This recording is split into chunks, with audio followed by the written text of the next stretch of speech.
Hi friends, ನಮಸ್ಕಾರ. ಆಧಾರ್ ಕಾರ್ಡನ್ನು PAN ಕಾರ್ಡ್ಗೆ ಲಿಂಕ್ ಮಾಡುವಂತಹ ಪ್ರೋಸೆಸ್ ಬಗ್ಗೆ ಇತ್ತೀಚೆಗೆ ಪತ್ರಿಕೆಗಳಲ್ಲಿ ನಾವು ಓದ್ತಾ ಇದ್ದೀವಿ.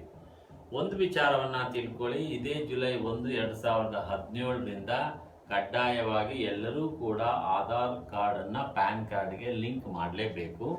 ಈ ಲಿಂಕ್ ಮಾಡೋ ಪ್ರೋಸೆಸ್ಸು ಕಷ್ಟವಾ ಅಥವಾ ಸುಲಭವಾ ಅನ್ನೋ ಪ್ರಶ್ನೆ ನಿಮ್ಮದಾಗಿದ್ದರೆ, so it is very easy. Within a fraction of seconds, definitely you can link your Aadhaar to your PAN card. ಬನ್ನಿ ಹೇಗೆ ಅಂತ ನಾನು ತೋರಿಸ್ತೀನಿ ಬನ್ನಿ. ಸೊ ಮೊದಲು ನೀವು ಮಾಡಬೇಕಾಗಿರೋದು ಏನಂದರೆ, website income tax website www.incometexindia.efiling.gov.in login ಆಗಬೇಕು. ಇಲ್ಲಿ ನೋಡಿ, ನೀವು ನೋಡ್ತಾ ಇದ್ದೀರಿ ಲಿಂಕ್ ಆಧಾರ್ ಅಂತ ಒಂದು ಫ್ಲ್ಯಾಶ್ ಆಗ್ತಿದೆ. ಅದನ್ನು ಕ್ಲಿಕ್ ಮಾಡಿದ್ರೆ ಈ ಥರ ಪೇಜ್ ಓಪನ್ ಆಗುತ್ತೆ. ಸೊ ಇಲ್ಲಿ all you have to do is ನಿಮ್ಮ ಪ್ಯಾನ್ ನಂಬರನ್ನು ನಮೂದು ಮಾಡಬೇಕು. ಮೊದಲು ನಾನಿಲ್ಲಿ ಪ್ಯಾನ್ ನಂಬರನ್ನು ಹಾಕ್ತಾ ಇದ್ದೀನಿ. ಪ್ಯಾನ್ ನಂಬರ್ ಹಾಕಿದ ಮೇಲೆ ಅಲ್ಲಿ ಆಧಾರ್ ನಂಬರನ್ನು ಕೇಳುತ್ತೆ.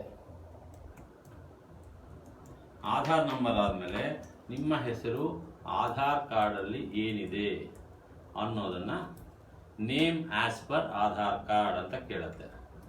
ಅದಾದಮೇಲೆ I have only year of birth in Aadhaar card ಅಂತ ಕೇಳುತ್ತೆ. ಅದನ್ನು ಟಿಕ್ ಹೊಡಿಬೇಕು. ಅದಾದಮೇಲೆ ಕೆಳಗಡೆ ಕ್ಯಾಪ್ಚಾ ಕೋಡ್ ಇರುತ್ತೆ, ಇಮೇಜ್ ಇರುತ್ತೆ, ಅದನ್ನು ನೀವು ಎಂಟ್ರಿ ಮಾಡಬೇಕು. ಈಗ ನೋಡಿ, ಎಂಟ್ರಿ ಮಾಡ್ತಾ ಇದ್ದೀನಿ. ಬನ್ನಿ ಮತ್ತೆ ನೋಡೋಣ ಅದು ಏನು ತೋರಿಸುತ್ತೆ ಅನ್ನೋದನ್ನು ನೀವೀಗ ನೋಡ್ತೀರಿ. ನೀವು ಅದನ್ನು ಸಬ್ಮಿಟ್ ಮಾಡಿದ ತಕ್ಷಣ ನಿಮಗೆ ಇಲ್ಲಿ ಇಮೇಜ್ ನೋಡಿ, your details such as name, date of birth, gender has partially matched with Aadhaar details. So choose Aadhaar OTP option below to complete Aadhaar PAN linking. ಏನಾದರೂ ನಿಮ್ಮ ಹೆಸರು ಅಥವಾ ಇದರಲ್ಲಿ ಮಿಸ್ ಮ್ಯಾಚ್ ಇದ್ದರೆ ಮಾತ್ರ ಈ ಥರ ತೋರಿಸುತ್ತೆ.